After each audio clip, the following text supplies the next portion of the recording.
Okay, I'm going to be making a hopefully short tutorial video for the process I go through for making textures. It's not quite up to industry standards, but it works pretty well for what I want it for. First thing you'll need is you'll need to download, if you haven't already, a copy of Blender. It's a freeware program like 3ds Max. You can get that at blender.org. Let's go to the download section. You want to download 2.64. And also for this tutorial I'll be using Gimp, so you can get that. It's also freeware at gimp.org. And you want to download 2.8.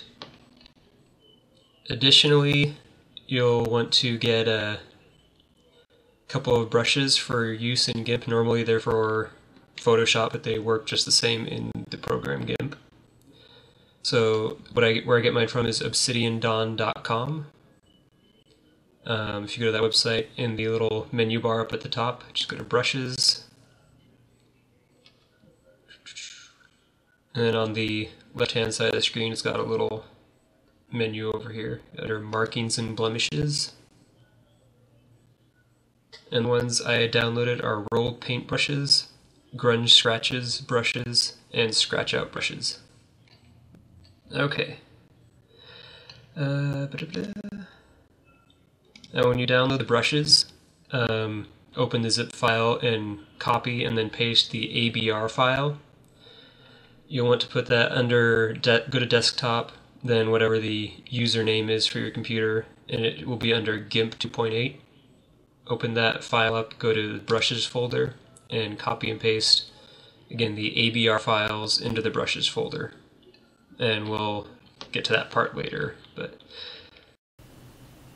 okay, when you first start up Blender, you should see something that looks about like this. I've edited my settings on it a little bit, so it may not be exactly the same, but it should be pretty close. The first thing you're going to want to do is hit Control-Alt-U. That'll bring up your user preferences. And on the top menu bar, it should be on Add-ons. Then on the left-hand side, you want to go to the option that says Mesh. It should be all enabled, disabled 3D view. You want to go all the way down till you find Mesh. It should be in between Import, Export, and Objects. Then you want to find the option that says Mesh Inset Polygon and make sure that the check mark is on there. Okay. And I'll show you what that does a little bit later. First though, I'll go through a few of the basic controls. I guess for selection, the right mouse click button selects objects. If you hit Shift and the right mouse button, it'll toggle between selecting and deselecting. If you click down on either the track wheel on the mouse or the middle mouse button, you can do a full 3D rotation of the object. You can see here it's a cube. And then say you get everything all messed up and you're stuck in looking at it like this. On the 10 keypad on the right hand side of your keyboard, if you hit 7, it'll take you to a direct top-down view. The 1 key will take you to a side view. You can see up in the corner here it's actually the front view.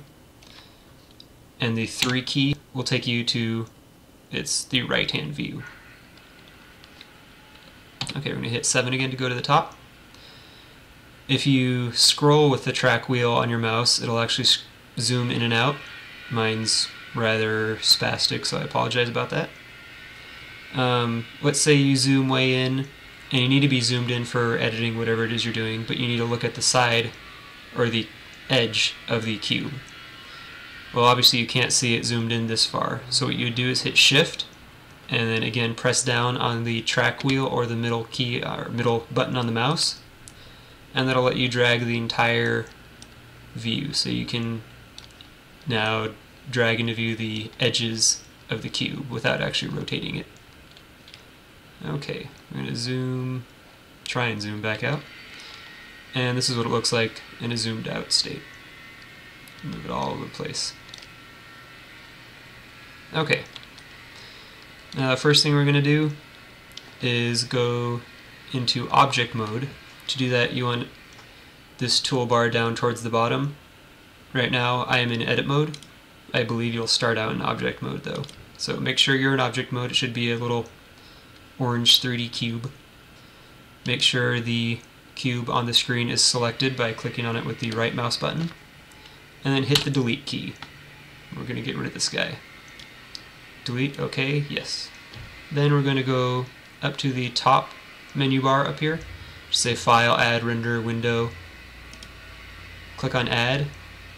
We're going to add a mesh, and we're going to add a plane. And so that gives us a nice little square down here. But if we hit the center mouse button or the track wheel, you can see that it is in fact a two-dimensional plane instead of that 3D cube. So we hit 7 to go back to the top view. And we want this to be centered in the middle of our screen. The fastest way to do that is towards the right hand side of the screen. You can see over here under Transform on this menu panel, we have Location, Rotation, Scale. We're going to go to Location, and it's got X, Y, and Z coordinates. Change the X coordinates to 0 and the Y coordinates to 0. And just for the heck of it, we'll change the Z coordinates to 0 too. Like to be consistent. Okay.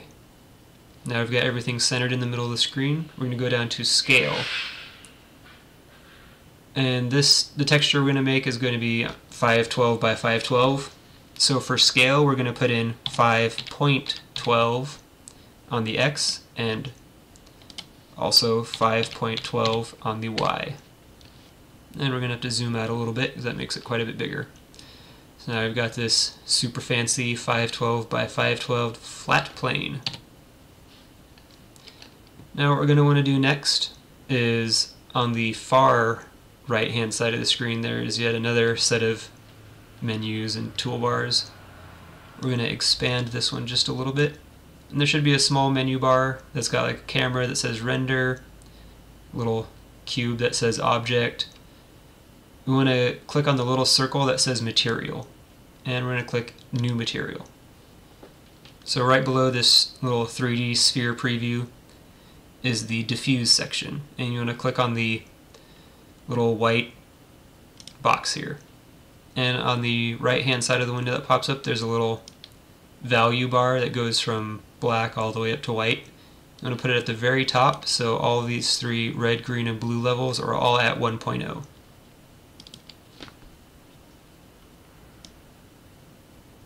Okay. Now what we're going to do is we're still in object mode. We're going to add a second mesh, again just a plane. And this one you can see we have you can see a bit of a contrast in color, so we'll be able to differentiate between one and the other. Now to move this object around without using the location coordinates, we're going to hit G for grab, and that lets us move this thing nicely around. And we're just going to set it over here for right now is fine. Now if we tilt the screen, you can see that this plane is a little bit above this bottom one. That's good. We want to keep it like that. So back up to the top view. Now what we're going to do is down on this set of tools and menus, we have what looks like a little U-shaped magnet. And I believe it starts off unselected, but I went ahead and selected it. It makes everything a little easier. That's the snap option. And right now we have it set to snap to increments, but we want to change that, and we want to snap that to edges. So we're going to make sure that we have the small gray cube selected. Hit G for grab, and we're going to hit X, so we only move it along the X axis. And once we reach this edge, you can see that it snaps directly to it. That's good. Now we're going to release it by hitting the left mouse button. Hit G for grab once again, and Y this time for the Y axis. And now we have it snap nicely up into the top corner. Next we're going to go ahead and select the larger plane and hit Shift S. And we're going to go to the little option that says Cursor to Selected. Now you can see our cursor, which looks like the little crosshair, is directly in the center of this larger plane. That's right where we want it. So we're going to go ahead and right-click to select the smaller square, and then we're going to hit Shift, Control, Alt, C. And if you didn't get that, that was Shift, Control, Alt, C. And we want to select Origin to 3D Cursor. So before I do that, you can see this plane has a little orange dot in the middle, dead center of it. That's the plane's origin. So Shift, Control, Alt, C. Origin to 3D Cursor. That'll move the dot that was in the middle of this one down to the center of this one. So basically what we just did was we made it so the origin for this plane is now in the same spot for the origin for the larger plane. And that'll come into play in just a moment or two. Now we're going to actually go into edit mode. It's direct in the menu, it's right above object mode. And we're going to go down here. We should be by default in face select. We want to move that to edge select. So click on that. Right click to select this bottom edge of the gray plane. Hit E to extrude. And we want to hit Y, so it only moves it along the Y axis. And we don't need to move it terribly far. That should be fine for now. Also, we want to change the snap back from edge down to increment. So now we're going to go ahead and select this edge up here, the top right hand edge of that gray field. G again for grab, and this time we're going to hit X to move it along the X axis. And if you just move it along, you'll see it jumps in very large increments. If you hold Shift down where you're moving it, it'll move in much smaller increments and you can get a lot more control on it. And we want to have it so that it is as close to a 45-degree angle as we can get it. If you need to, you can actually zoom in. Remember to, if you zoom in and get stuck in this view, just hit Shift and the scroll button on the mouse, or center mouse button, and you can actually move the entire thing around. So now that we've zoomed in, we've still got this edge highlighted. Hit G again for grab, and Shift to move it in small increments. And we can get it just about a perfect 45-degree angle. I forgot to tell you though, you want to hit X so that you are only moving along the X axis. And now we can go ahead and zoom back out. Now you can see we've got a pretty good 45-degree angle on that side. Okay. Now what we're going to do is just go ahead and switch back to face mode for the time being. And select all these. Actually, we can go ahead and go back to object mode. Make sure your gray plane is selected still. And back on this toolbar on the right hand side, we're going to go to Object Modifiers, which is the little wrench icon. Now we're going to push Add Modifier, and under the Generate column we're going to go down to Add Mirror. Now you can see it added, we took what was on this side and mirrored it onto the x-axis on the right hand side. Now under axis on here we have X already selected. We want to go ahead and select Y as well. So now I've got it in all four corners. And we want to also under options select clipping. I'll show you why in just one moment. Let's go back to edit mode and edge select. And we're going to select the upper right hand edge on our gray plane. Now we're going to hit G for grab, or rather, sorry about that, we don't need to hit G. We're going to hit E for extrude, and then G for grab, and X to move it along the X axis. And you can see this lets us extrude that edge out.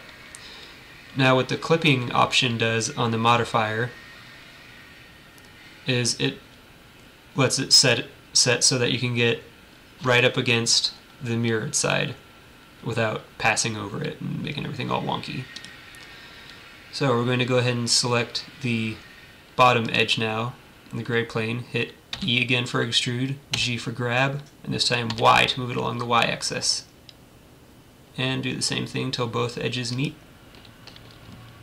Now we've got this rather tidy but bland frame looking thing. So we want to spice this up just a little bit. We're going to go back to face select mode and select these two faces on the corner. And over on the left hand menu bar, if you scroll all the way to the top on it, it says Mesh Tools. You want to scroll all the way towards the bottom. Just before Mesh Options, there should be an option for Inset Polygon, and you want to click on that. Now if we zoom in, you can see that it has created a new set of planes inset from where the original boundaries were, hence Inset Polygon. Now if we hit S, that will actually let us scale these faces down just a little bit, and right about there looks good to me. Then we're going to hit 3 on the 10 keypad, G for grab, this time Z for the Z axis, and move these faces up just a little bit. Now when we go back to hit 7 on the 10 keypad for the top view, you can see that we actually have a raised panel now, or it looks like a raised panel. Very fancy. Okay, now we're going to want to do the same thing on this top panel here. Select it using the right hand mouse button, hit Inset Polygon, select the inset face, S for scale, and we want to scale it down so it's has a beveled edge of about the same thickness as this corner piece. And we're going to once again go, okay, you can see on this side our view is actually obstructed if we hit 3. So we're going to hit 1 instead. And this time we have a clear view of what we're doing here. We hit grab, G, and hit Z for Z axis, and just move that up the same amount that we did the other ones. Okay, now if you look down here, we've got this ugly gap right here, and I want these two to actually look like one solid panel. So up at this top one, we're going to select this face right here, and we're actually going to hit delete, and it gives you the option to delete vertices, edges, or faces, and you want to delete faces. So now we've got this even uglier gap here. So how do we get rid of that? We go down to edge select mode, select this edge right here, hit G for grab, X for x-axis, and move it right in. Now as you can see, we've got a, in my opinion, very sharp looking solid raised panel. So now we're going to do the same process that we did here on this side, on the left hand side. So we're going to select this face, again hit Inset Polygon, select the insetted face, S for scale, and you move the mouse towards the center to scale it down, and just the same amount that we did the other ones. Now I believe this time we can hit 3 and it'll bring us to the proper side so that we can see what we're doing. Again, hit G for grab, Z for moving along the Z axis. Just go ahead and move it up to the same level as the others. And we're going to repeat the same process to get rid of this gap. So we select that face, delete only the faces. Go to edge select, select that edge, G for grab, this time Y for Y-axis, and move it down so that the edges meet each other. Now we've got this very much better, in my opinion, looking frame. Okay, now make sure we're back in edit mode. You want to stay on edge select mode. We're going to select the 3 edges along this inside here. So we select this edge, then hold down Shift, select the corner edge on this one, and still holding down Shift, additionally right click to select the bottom edge on this one. And if we hit F, that will fill in the space in between those three edges. Now you can see we've got this big diamond of empty space still. So we're going to select this edge right here, hit E and G for grab. That'll actually let us pull it down till it disappears and we have a solid plane here. Okay. Now we're going to go ahead and move to face select mode and select these two faces. And again hit inset polygon. Now as you can see, that made it so that we have the ability to raise this part. You're not going to be able to really see what's going on this side because no matter which side you move to, we've already got raised edges, so we're just going to have to give it our best guess as to how far we raise this time. So we hit G for grab, Z for Z axis, and right there it looks about like it's the same height. Now again, we want to get rid of these gaps in the center here. We want this all to be one solid plane. So we're going to grab this, or select this bottom edge on it, hit delete, faces, and we'll go ahead and delete this face as well. I'm going to move to edge select mode, highlight that bottom edge, grab with G, Y for Y axis, move that down, and then do the same thing on this side with the X axis instead. So G for grab, X axis, bleh, X for X axis, then we move it in again. And you go to object mode, you can now see that we've got nice little bumped up 3D panel. And I have no idea what's going on with this little diamond in the middle. So I'm going to go back to edit mode, edge select, select that edge, grab it, and move it down so it disappears. Hopefully you will not have that problem, but in case you do. Okay, now we go back to object mode, and voila. So, now we want to select the plane that was actually we had sitting beneath this one. Make sure it's selected, hit 3, G for grab, Z for Z axis, and position it just above the other objects. So if you look at the side view, you can see it's hovering just above our 3D sculpt, as it's called. Okay, now we go back into edit mode, and we're going to have to split this big screen here. To do that, there's a little part down here next to this little cube icon. You click on that and it'll actually let you split the screen. And we can minimize these toolbars because we're not going to really need them anymore for at least right now. Minimize them on this side as well. Now on this side of the screen, down in the kind of left corner, there's that little cube icon with the two arrows. Click on that and you want to change it to UV image editor. And then we're going to click back on this main screen, and I'll hit 7 just because I like having everything fancy. And then we're going to make sure that we have only the top blank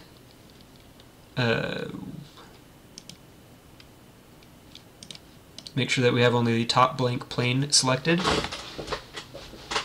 and we're going to hit U, and what that will let us do is select unwrap, and you'll see over here it unwrapped the image of this blank plane onto this side. Now we're going to go back to this panel. Down at the bottom of it where this menu is, you'll click on new for create new image, and we want to change the width and the height to 512, by 512. And we leave all the rest of these okay, or leave all the rest of these alone, click OK. And here we've got our blank image.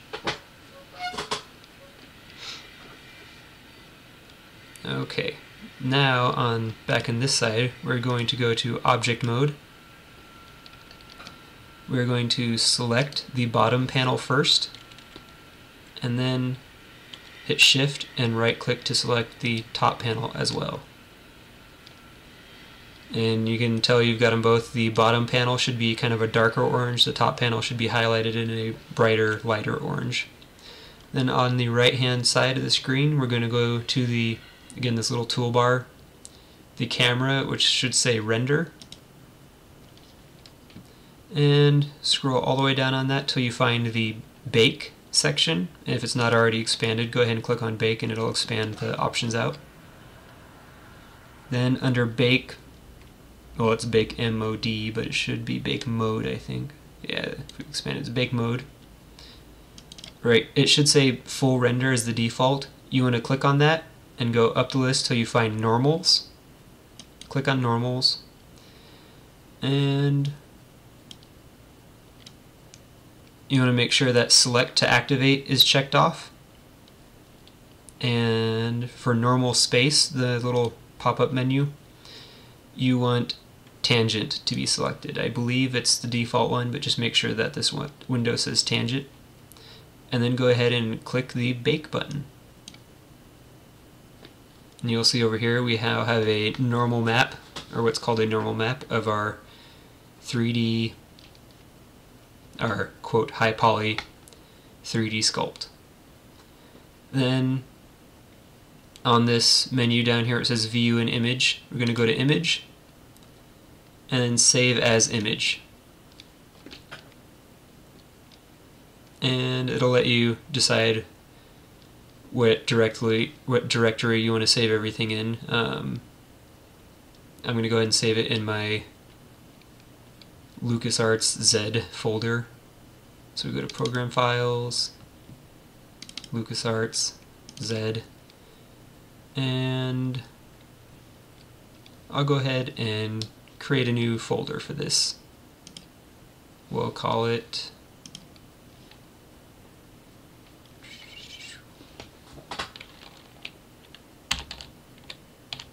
Texture Tutorial, and select that. Then we want to change, it's going to save it as a PNG, that's fine. We'll change this to texture normal.png, and then click save as image. Then we're going to go back down to this bake section in the bottom right corner and switch from normals to ambient occlusion. It should be the second one up on the list. And then once you switch that to ambient occlusion, we're going to go ahead and hit bake a second time.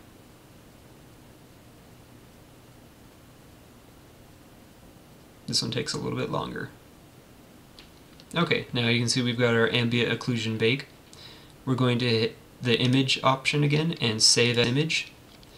And this time we're going to change the name of the PNG file to texture AO for ambient occlusion. And then we're going to save it as image again. And that should be it for the Blender portion of this.